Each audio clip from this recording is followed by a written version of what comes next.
obviamente papi algum ex-chef men nada síndico é um de merga tem mais benefício não que são de Holanda entre outros benefício não para o etc e são de Holanda não é algo que de evaluar no funcionamento e no benefício não também até na altura que tem tem mais que outro sim há duas posições diferentes a maneira mais explica então o chef men na Holanda tá nomeação político tem lei que regla tudo o que trata benefício de minister e de chef men então isso está ancrado em lei e está basado na estrutura que tem aqui na Aruba. Então, vamos dizer, tem diretor que tem salário, o diretor do departamento de governo com salário mais alto, nem atriba com salário de parlamentar, nem atriba salário de ministro.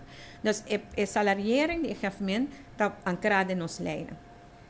Nos chefmen na Holanda, chefmen na Washington, door que é pessoa que vai ter organização de embaixada, e ora esta conta com o benefício que conta na Holanda também.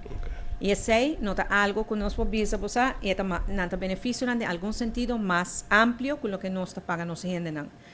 Esse nós não podemos aplicar na Holanda, simplesmente nós não temos placa P.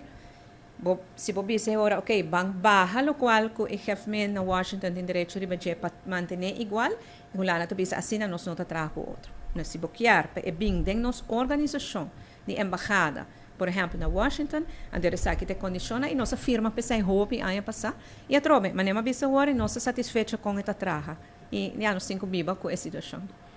Ja, e a Aruba está carga essa imagem máquina, dus custo não de chef. Custo não, a maioria de custo não, dus de operação, tá custo não com Holanda tá carga e custo não de salário a Aruba tá paga.